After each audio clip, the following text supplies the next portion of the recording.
Eh bien bonjour à tous, bienvenue pour une nouvelle vidéo. Alors aujourd'hui, vidéo consacrée aux conseils pour réussir sa licence de mathématiques. Alors il faut savoir que ce sont mes propres conseils, voilà, c'est pas des conseils en général que j'ai pu trouver quelque part, non, c'est vraiment euh, mon avis personnel là-dessus.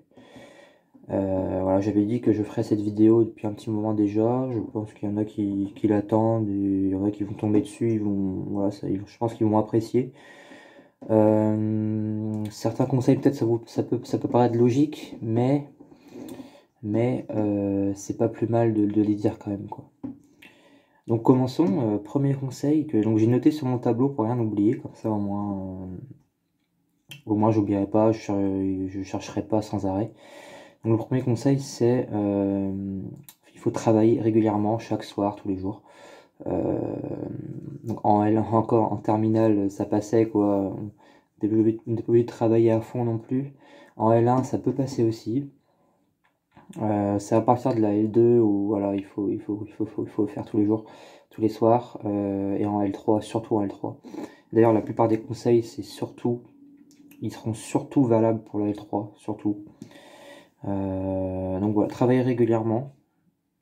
Donc ne pas lâcher, voilà, tous les soirs, tous les jours, il faut faire tous les jours, sinon vous allez accumuler du retard et ça vient au prochain conseil qui est de ne pas se prendre au dernier moment. Voilà, quand vous avez un examen, il ne faut pas commencer 2 jours avant, la veille encore pire, même 3 jours avant. Voilà, il faut vraiment s'y prendre en fait. À partir du moment où vous commencez à faire l'UE, il faut travailler tous les jours, lire le cours régulièrement, euh, prendre un peu d'avance sur les exercices pour pas arriver en cours et être perdu et avoir du retard. Et le temps va passer vite et au final on va arriver au premier DS ou à l'examen final et vous vous direz ouah mince, si j'avais su, j'aurais pas eu autant de retard, quoi. Et vous n'aurez pas accumulé un stress ou une angoisse pour rattraper et pour être prêt pour l'examen, quoi. Donc voilà, ne pas se prendre au dernier moment. Connaître son cours en priorité. Ne pas s'attaquer aux exercices avant même de savoir de quoi on parle. Ça c'est très important parce que le cours c'est vraiment la clé du succès. Enfin c'est la clé principale pour réussir avec des exercices. Si vous vous attaquez aux exercices avant même de comprendre le cours, bah vous allez être bloqué au bout d'un moment dans l'exercice. Vous allez avoir besoin du cours à côté de vous. Alors il y en a qui font le cours, qui font les exercices avec le cours à côté. Moi, c'est pas ça que je conseille parce que pendant l'épreuve, vous n'aurez pas votre cours. Donc là, ça va être problématique. Donc il faut vraiment lire le cours avant, le comprendre.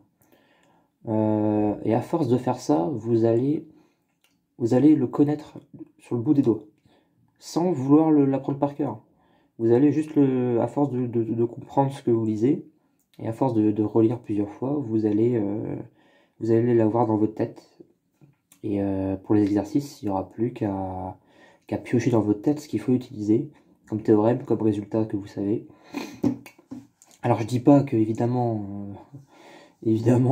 ça n'implique pas de réussir chaque exercice. Voilà, le nombre de fois où je suis bloqué, sachant que moi je bloque facilement sur quelque chose.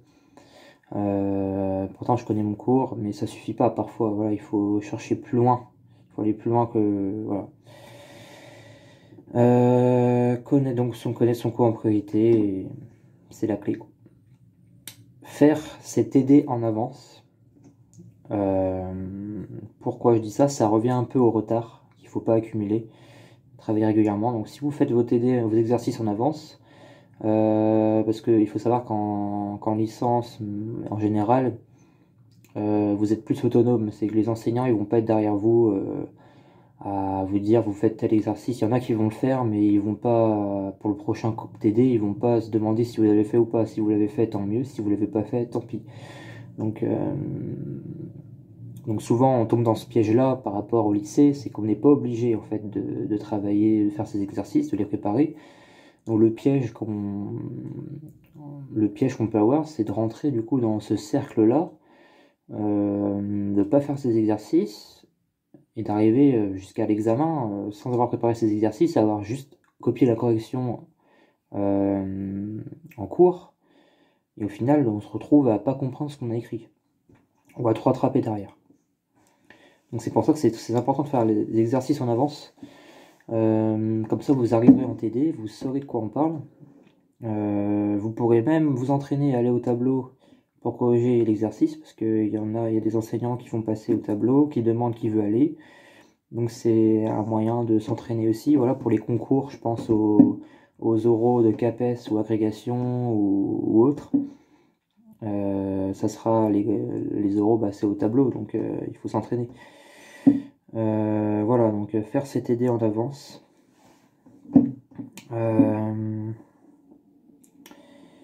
Et un truc du coup par rapport à la 3e année de licence, parce que c'est l'année la plus importante de la licence, et ces conseils-là, elles sont surtout applicables. Il faut les appliquer obligatoirement en L3. En L2, c'est là qu'il faut commencer à les appliquer. En L1, il faut aussi il faut s'habituer à le faire, mais ça passe encore quoi. Si vous le faites, moi je l'ai pas fait personnellement en L1, j'ai pas fait tout ça, et j'ai pas eu de mal à avoir 14-15 en maths en L1, et pourtant j'avais pas fait tout ça.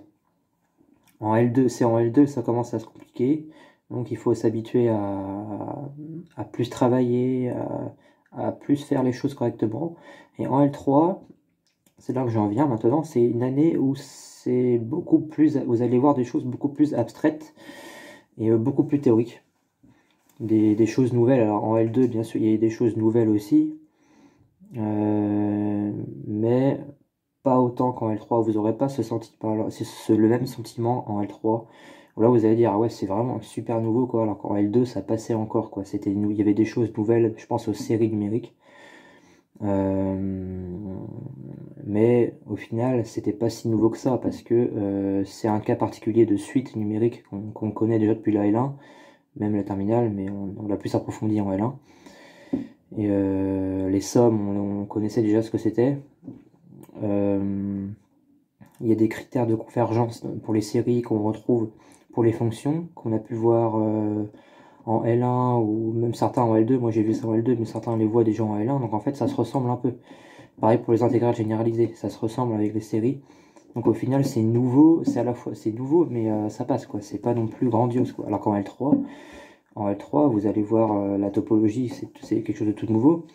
La théorie de la mesure, la construction de l'intégrale de Lebesgue, contre une mesure générale, c'est la théorie des groupes en algèbre. C'est des choses vraiment très abstraites et qu'il faut s'habituer en fait. Donc si vous appliquez pas tous ces conseils-là, eh bien ça va être compliqué quoi. Autre conseil, ne pas hésiter à poser des questions. Voilà, si vous avez quelque chose que vous ne comprenez pas, n'hésitez pas par mail, même par mail c'est bien aussi, hein. Il suffit que vous lisez votre cours le soir, vous remarquez qu'il y a quelque chose qui n'est pas clair, vous posez la question par mail. Si vous en avez plusieurs, vous les posez toutes d'un coup, puis voilà. Sinon, en cours, évidemment, c'est encore mieux parce que par mail et par écrit, c'est pas toujours simple. Et le dernier conseil que j'ai noté, c'est ne pas arriver à l'examen en ayant des doutes ou des lacunes sur certaines notions. Voilà, il faut vraiment tout maîtriser parce que vous n'allez pas arriver confiant à l'examen, et il se peut que justement il y ait des choses là, il y ait des questions sur les notions que vous n'avez pas beaucoup maîtrisé, et là bah vous allez louper en fait. Donc il faut vraiment arriver à l'examen en ayant tout maîtrisé. Donc voilà, ça c'est mes conseils personnels là-dessus, à appliquer dès la L2 surtout, en L3 absolument, parce que même moi en L3 je le faisais pas tout le temps, et des fois c'était chaud, franchement c'était chaud. Quand je pense à l'analyse numérique matricielle où j'avais vraiment pas révisé jusqu'à que l'examen approchait, et j'ai loupé l'UE d'ailleurs, hein, clairement. Après, c'est pas ce qui m'intéressait le plus, mais il faut pas, oui, voilà. Donc, autre conseil que j'aurais à donner aussi, c'est de ne pas négliger une unité d'enseignement. Voilà, en plus, normalement, vous êtes en L3 maths, vous êtes censé tout aimer dans chaque UE de maths. Bien sûr, on peut avoir des préférences. Moi, je préfère l'analyse qu'à l'algèbre, mais j'aime l'algèbre aussi. Après, il y a un domaine où j'aime le moins, par contre, là, où j'aime pas trop, c'est la géométrie affine. En L3, la géométrie affine, j'ai eu ça. Après, l'enseignant que j'ai eu, il ne m'a pas du tout fait aimer ça. Donc, je veux bien comprendre qu'on n'aime pas quelque chose en particulier, un domaine, mais il faut pas le négliger pour autant, parce qu'après, ça va vous pénaliser dans votre moyenne. Voilà. Donc voilà, en L2, je disais qu'en L2, il faut commencer à appliquer ces conseils, surtout en L3. Voilà, en L3, il faut vraiment le faire. Comme je disais par rapport à moi, je ne l'ai pas toujours fait. Je me retrouvais à travailler trop tard. Au début de l'année, voilà, c'est tout beau, tout rose. On travaille tous les jours et au final, le temps passe et on travaille moins, on se lasse un peu et puis on arrive en cours sans avoir tout compris ce qu'on a fait la précédente fois. Donc, et ça, c'est pas la chose à faire. Parce que ce que vous faites là, en fait, vous allez après le payer plus tard. Vous allez devoir rattraper ça, en fait. Les choses que vous n'avez pas assez assimilées, vous allez devoir rattraper pour les prochaines années qui arrivent. Voilà, donc il faut vraiment appliquer ça en L3 et c'est valable pour le master. Hein. Là, je suis en master, c'est évidemment c'est encore pire parce que entre la L2 et la L3, il y a un fossé et entre la L3 et la M1, il y a encore un fossé. Donc là, il faut vraiment, c'est pas possible de réussir sans travailler en M1, à part pour les génies, hein, c'est possible. Après, ça se trouve, si vous êtes en L2, vous appliquez pas vraiment ces conseils-là, ça peut passer. Hein. Moi, en L2, je travaillais pas des masses non plus hein, en L2, hein, et j'ai réussi pourtant. En L3, là, par contre, ouais, faut vraiment le faire.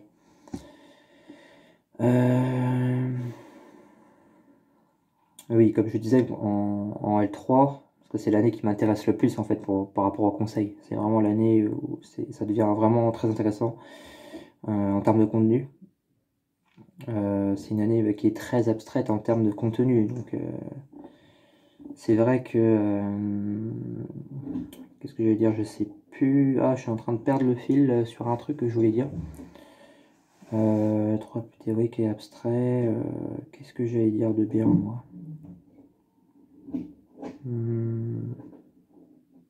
Bref, je sais plus.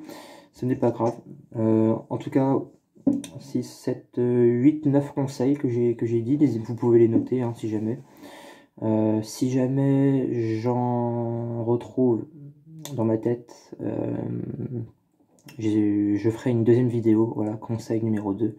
Mais je pense que là, j'ai tout dit, c'est le principal. Et oui, voilà, ça y est, je viens de me rappeler.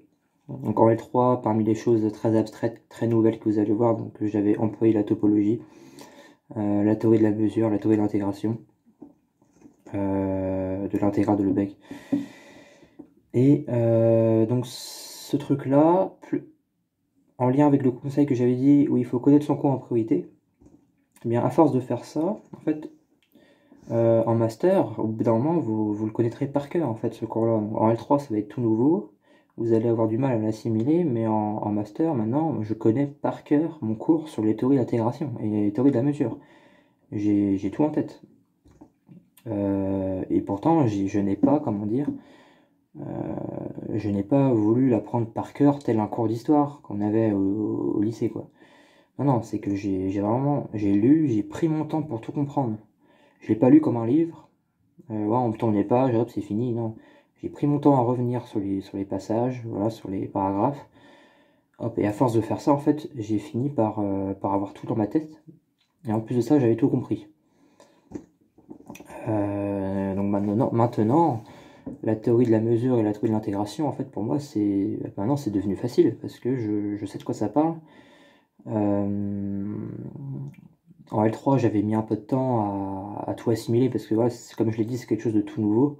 Comme la topologie, c'est pareil, c'est tout nouveau aussi. Voilà. Et maintenant, c'est devenu une évidence en fait en master. C'est comme les espaces vectoriels. La première fois que vous avez vu ça, vous avez peut-être pris un peu peur. Et maintenant, vous vous dites c'est super facile, voilà. Heureusement qu'il y a ça, quoi. Ça sert à beaucoup de choses. Donc c'est pareil. Sur ce, c'est tout pour moi. Voilà, 15 minutes de vidéo, c'était à peu près ce qui devait être prévu, vu les choses qu'il y avait à dire. N'hésitez pas à vous abonner, hein. N'hésitez pas à aller suivre mon compte Instagram aussi, études mathématiques sans majuscule, sans accent. Le lien est sur la chaîne d'ailleurs. Et n'hésitez pas à mettre des commentaires si vous voulez. On se dit à bientôt et bonne semaine à vous.